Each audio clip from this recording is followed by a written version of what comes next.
il tient en prison par exemple un frère et une sœur qui ne savent pas qu'ils sont frères et sœurs d'ailleurs, parce que c'est plus amusant quand on écrit une tragédie que le frère et la sœur s'aiment sans savoir qu'ils sont en train de faire de l'inceste. Et il va avoir une influence sur eux en disant au garçon, il faut que tu ailles tuer telle personne.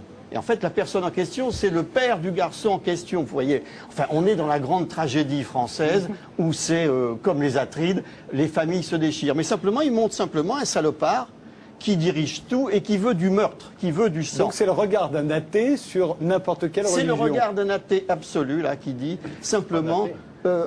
c'est l'athée qui ne comprend pas le phénomène religieux, même, et qui dit, mais regardez, de toute façon... on est en train, alors il prend Mahomet comme exemple, mais en fait il ne vise qu'une chose, il ne vise que les jésuites et les jansénistes, et en fait il a très peur qu'on l'accuse d'une vision si simpliste, et il a très peur que la monarchie s'excite contre lui, donc il prend Mahomet, c'est beaucoup plus loin, et c'est un prétexte, ça ne gêne pas grand monde. C'est Montesquieu, c'est les lettres persanes voilà. de Montesquieu. C'est exactement ça, voilà. Et quand elle est jouée, la pièce, à Lille, la première fois elle est jouée en 1741 à Lille, et les gens l'applaudissent vaguement, mais sans plus. Quand elle est jouée à Paris, alors là, le Parlement parisien s'offusque, comme si on avait joué le Tartuffe, et il se dit... il faut que je fasse marche arrière, parce que les gens sont en train de comprendre que, sous prétexte de parler de Mahomet, je ne parle effectivement que de Monseigneur machin, etc., avec la domination des esprits à l'époque. Donc il fait marche arrière, et moi je le prends en 1761, où il est quand même vexé que la pièce ait fait un bide à Paris, et il dit, je vais la monter chez moi à Ferney, parce que je suis dans une terre libre. Je suis dans mon petit château avec mes amis et je monte ce qui me plaît. Et c'est là que j'interviens, où je fais arriver des comédiennes italiennes qui se moquent un petit peu de tout ça, qui ne prennent pas tout ça au sérieux. Mais lui, en fait, simplement, cette machine de guerre, il est obligé de la faire jouer chez lui tranquillement, parce que quand il a fait jouer à Paris, c'est quand même un peu trop dangereux. Voilà. Comme ça, quoi, ça a existé ici aussi. Oui, mais cela étant, pour une précision, je ne crois pas qu'on puisse dire que c'est la pièce d'un athée. C'est la pièce d'un théiste, c'est-à-dire que Voltaire croit en Dieu, mais refuse absolument tout instrument. En vieillissant. Il devient déiste en vieillissant. Mais en 1741, quand il l'écrit... Je crois pas. Il a déjà écrit Zahir. Et Zahir, il faut le savoir aussi, est repris, c'est un passage complet qui est repris du Coran d'ailleurs, qu'il reprend complètement l'histoire de l'ermite qui va et qui chemine dans l'histoire de Zahir. Ce qui est très important, je crois, ce qui est important dans ce débat-là, c'est le refus chez Voltaire de l'instrumentalisation du religieux. C'est pour ça qu'il se pose au révélé, c'est-à-dire en disant, celui qui dit que Dieu lui parle est un imposteur. Et donc il critique surtout la tradition catholique aussi, pas simplement jésuite. Oui, mais si vous lisez ces 15 000 lettres, ce qui est quand même très intéressant, c'est que c'est un personnage très émotif, très hypersensible, et qui change, j'allais dire, de jour en jour d'opinion. Et par exemple, un jour, quand il écrit son poème sur le tremblement de terre de Lisbonne, il est effrayé, parce qu'il se dit, si Dieu existe et qu'il permet ça, c'est pas un être parfait, donc. C'est quoi les voies du Seigneur? Et il a des moments de doute absolu. Je ne dis pas qu'il est athée, mais il y a des jours où il a des moments de doute absolu. Et en vieillissant, à partir de 1760-1761, à ce moment-là, effectivement, il dit à ses amis, moi j'ai un Dieu intérieur. J'ai un Dieu intérieur, mais je ne crois pas aux églises. Parce que, d'un seul coup, les gens vont s'entretuer. Mais je ne suis pas spécialiste de Voltaire, j'ai des souvenirs de l'école secondaire, mais il me semble que dans l'essai sur les mœurs, il a consacré pas mal de pages sur l'islam avec d'assez belles choses. Mais Je me souviens qu'il a insisté sur le fait que les musulmans ne détruisaient pas des cités, ils en construisaient. Il a un regard, je pense qu'il a un regard double, comme tous les regards qu'il a, et sur le catholicisme, et sur l'islam, et sur le judaïsme. Sur le judaïsme, il a des pages effroyables. C'est des pages extrêmement... d'une cruauté insensée. Mais il est toujours en instabilité idéologique. C'est ça qui me frappe toujours chez lui. En même temps, c'est en vieillissant. Il faut quand même bien imaginer que quand il défend Calas, ou quand il fait vraiment l'intellectuel français né avec la défense de l'affaire Calas, etc., il a plus de 65 ans quand même. Parce que il y a tout un pan de sa vie où simplement c'est un mondain qui va voir Frédéric II et qui fait de la courtisanerie à tous ces gens-là en disant il va chez Frédéric II parce que Frédéric II ne supporte pas justement les religions. Mais il fait de la courtisanerie et ça n'est qu'à la fin de sa vie qu'effectivement il dit Dieu d'un seul coup entre en moi et à ce moment-là il se fait curieusement le défenseur effectivement de Calas, des procès, etc. Et là il devient absolument magique. Il devient un homme, le grand intellectuel que toute la France après va adorer, va aimer. Alors abordons maintenant la situation des femmes en islam, la condition des femmes musulmanes. Je propose pour commencer, on va regarder un extrait du documentaire que vous avez produit, Jean-Jacques Benex, le documentaire de Jean-Pierre Thorne. Introduisez-le nous, on va regarder un extrait, mais c'est quoi le but au départ de ce documentaire? La discussion qu'on vient d'avoir tout à l'heure prouve à l'envi et qui va rebondir après, forcément. Que toutes les discussions théologiques sont complexes. Et donc, Jean-Pierre Thorne a eu envie de suivre des femmes... une caravane de femmes marocaines qui vont alternativement du bled vers les banlieues françaises, rencontrer des congénères musulmanes et leur parler de leur foi, de leur parler de la manière de vivre dans une société à la fois où elles doivent faire cohabiter un certain nombre de règles avec une certaine modernité qu'impose plus ou moins la vie dans une société comme la société française, mais aussi au Maroc.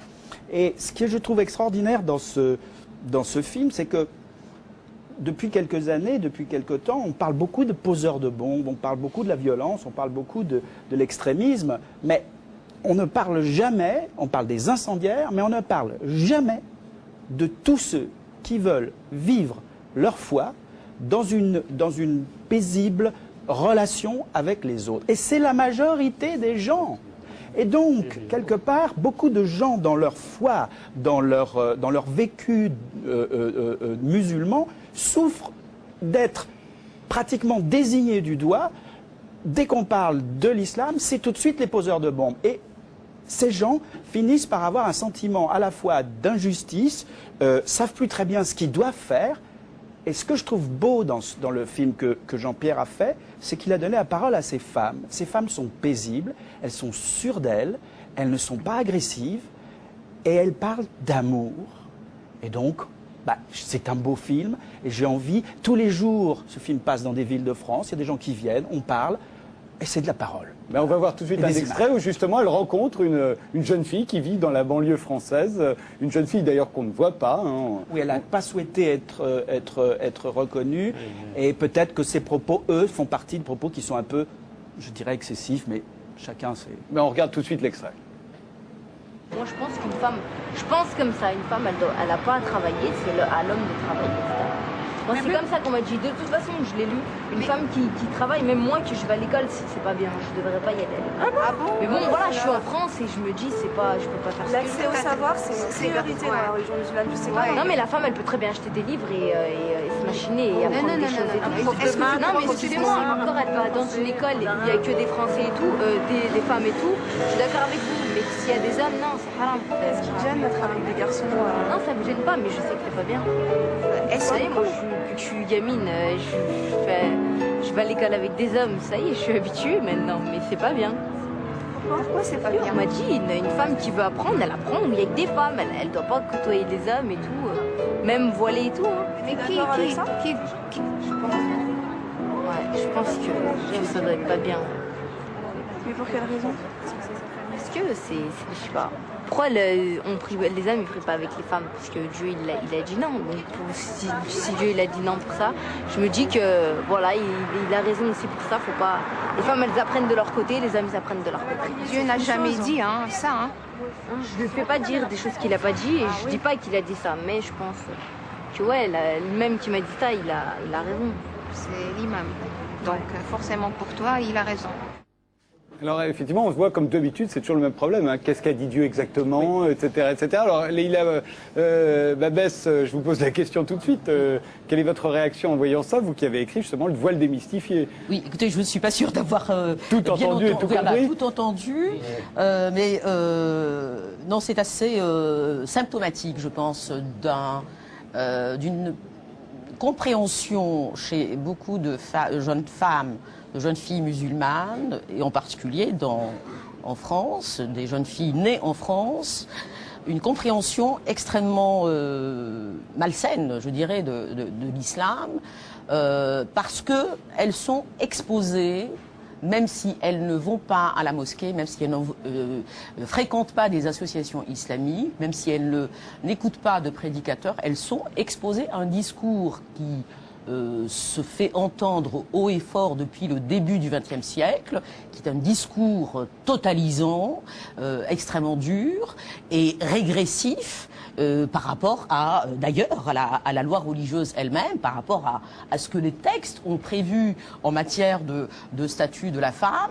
Et je crois qu'il y a beaucoup à dire là-dessus, sur cette régression terrible, d'autant plus frappante que les femmes musulmanes dans les pays musulmans, et y compris et surtout là où la condition des femmes est la plus dure, où ces femmes luttent au quotidien, même si elles ne produisent pas un discours intellectuel, elles luttent au quotidien pour acquérir une autonomie, s'émanciper et accéder à des droits, ne serait-ce que ça, à des droits, je ne parle même pas d'égalité. Donc je trouve que c'est assez inquiétant. C'est d'autant plus étonnant, hein, cette jeune fille qui est habillée, ce qu'on appelle aujourd'hui, dans le langage populaire, une bimbo. Elle a l'air très jolie, elle est habillée très très à la mode, et elle tient des propos comme si elle écoutait religieusement un imam, on ne sait pas lequel. Ça paraît très étrange. Mais malheureusement, c'est très répandu, c'est très courant. Je pense, par exemple, notamment sur la question du voile, que beaucoup de jeunes filles qui ne le portent pas, qui d'ailleurs s'habillent de manière extrêmement libre, pensent, même si elles ne sont pas pratiquantes, qu'un jour elles vont le porter de toute façon parce qu'on leur dit que c'est obligatoire, que c'est dans le Coran, etc. Donc c'est assez frappant ce paradoxe, ce chassé-croisé entre la perception ou la compréhension de l'islam de ces jeunes filles qui vivent dans une société libre, sans tabou, qui vivent dans une société de droit, de liberté d'expression, de liberté de conscience, alors que dans les sociétés musulmanes, les femmes sont dans un véritable combat quotidien. Et ça, c'est assez frappant, effectivement, parce que, justement, elles sont exposées à ce discours qu'elles entendent, qui leur parvient d'une manière ou d'une autre. Oui, je dirais que le fait que vous aviez relevé le paradoxe de l'image est essentiel, parce qu'aujourd'hui, on est en face de ce malaise-là. Une perception d'une intégration réelle, sociale, vestimentaire, comme ceci qui est réel, et en même temps, véritablement, quelque chose qui est de l'ordre de la non-intégration psychologique, du rapport très tendu avec l'univers. Et on est vraiment ici dans la contradiction. Donc parfois, on se rassure sur soi par un discours très conservateur quand on a une vie qui ne l'est pas, qui n'a rien à voir. Et donc on est entre les deux, il y a une tension comme ceci. Et pour sortir de cela, on peut continuer à l'envie à répéter la tension. Je crois que ce qui est important, c'est d'insister sur deux choses. La première des choses, c'est quand même d'insister beaucoup sur tous les cas, toutes les opérations qui marchent, toutes ces jeunes filles qui réussissent, tous ces garçons qui réussissent. Ça, il faut qu'on en parle. Il ne faut pas qu'on expose tout le temps médiatiquement la tension, car la tension nourrit la tension. On est tout le temps dans l'ordre de regarder, voilà ce qui se passe. Il faut changer de discours. Nous avons un devoir, les intellectuels ou les journalistes, de dire autre chose de la réalité, car la réalité perçue construit la perception qui ensuite ne va pas changer la réalité, va la fermer. C'est le premier élément. Le deuxième élément, c'est vraiment d'entrer dans un travail de connaissance. Ce que vous avez dit tout à l'heure sur la vie du prophète, moi j'insistais aussi également là-dessus, mais c'est très important.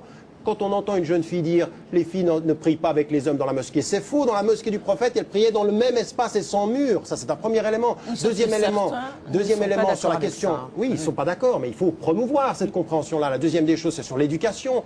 L'éducation, la première des savantes de l'islam, c'est Aïcha, la première épouse. Elle a rapporté des traditions. Il faut qu'on se réconcilie avec cet univers-là, qui est un univers qui va à l'encontre des littéralistes, des conservateurs, au sens où il n'y a que la lettre dans sa littéralité qui compte et non pas la contextualisation. Et ça, c'est un travail d'éducation fondamental. Mais ce qui est passionnant dans ce film, c'est de se rendre compte que il y a un déphasage et que pour beaucoup de femmes, elles ne savent pas de quel côté aller.